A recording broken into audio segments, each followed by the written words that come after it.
हुए हैं। इतने में हमने एक और गाने का ओपनिंग देखा परसों, जिसमें संजय दत्त और नूरा फतेही जो है एक डांस सीक्वेंस में है किसी कन्नड़ फिल्म के। एक दो लोगों का हमें कॉल आया और हमने जब उस सीन को देखा, उसके बाद हमारे पास मेल्स आनी शुरू हो गई। हरियाणा से ही एक miss India, farmer miss India का हमें मेल आया। हरियाणा से ही ज़ीरकपुर के एक एरिया का हमें मेल आया, रेनू चावला करके लड़की है। तो ये हमें जब मेल्स आए, उन्होंने लिखा था कि हम अपने बच्चों को कहाँ ले जा रहे हैं, क्या सब, आप इस गाने को गहराई से देखिए, शब्दों को समझिए, इसने बादशाह से भी ज़्यादा नीचता कर रखी है। तो ये सब पढ़ने के बाद हम लोगों ने बहुत माइन्यूटली उसको नोट किया, तो सच में वो इतना घिनौना, गंदा, बेहुदा, वर्ड्स नहीं है मेरे पास, इतना गंदा गाना है। हम क्या बताना चाहते हैं अपने फ्यूचर को, हम बॉलीवुड में दिखाना क्या चाह रहे हैं। एक दो अप्रिशिएट करने वाले लोगों के मैंने मैसेज भी पढ़े कि इसमें क्या है, ये तो आज के जेनजीज का की डिमांड है। जेनजी हम भी कभी रहे हैं, आप भी कभी रहे हैं। हमारे समय में महाभारत, रामायण और कई चीजें दिखाई जाती थी, हमने वो फॉलो की। अब हमने जब वो फॉलो की तो मतलब हमारा संस्कार वैसा गया। अब वाले जो जेनजीज हैं, उनको आप ये दिखा के ये फॉलो कराना चाहते हो, क्या कहने का मतलब है बॉलीवुड का या इन लोगों का।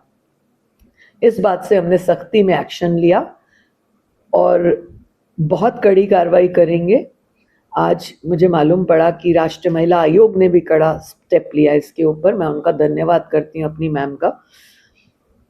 हमने फिल्म सेंसर बोर्ड को लिखा, क्योंकि मैं आपको ये क्लियर करूंगी, बादशाह के समय में लोगों ने कहा आपने फिल्म सेंसर का नाम लिया, ये फिल्म सेंसर से नहीं जाता। मैं दोबारा रिपीट करती हूँ, मैं खुद फिल्म सेंसर बोर्ड की मेंबर 3 साल रही हूँ और मैं जानती हूँ कि कैसे स्क्रीनिंग होती है, कौन उसमें बैठता है, प्रोड्यूसर, डायरेक्टर, मेंबर्स, चेयरपर्सन और एडिटर, सभी लोग बैठते हैं। और जैसे ही कोई पर्टिकुलर पॉइंट पे हमें लगता है ये गलत है, 3 मिनट 4 सेकंड पर गलत है, 17 मिनट इतने सेकंड पे गलत है, मतलब हम इस तरह से पॉइंट करते हैं। तो इस गाने को किसने स्क्रीन किया भाई? कौन है वो महानुभाव जिसने इसको स्क्रीन किया और अलाउ कर दिया?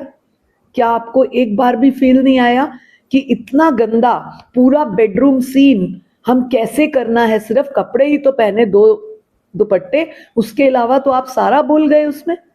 लिरिक्स किसने लिखा? लिरिक्स लिखने के बाद गाया किसने? गाने के बाद म्यूजिक किसने कंपोज किया? म्यूजिक कंपोज के बाद डायरेक्ट किसने किया? डायरेक्शन के बाद नाचा कौन उस पर? ये 5-6 सीडीज जो होती हैं, क्या किसी को भी शर्म नहीं आई? किसी ने भी एहसास नहीं किया कि हम कर क्या रहे हैं, क्या दिखाना चाह रहे हैं अपने जेनजीज को?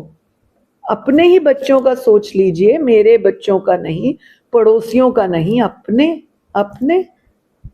इसलिए हम सख्त हैं, हमारा रुख सख्त है।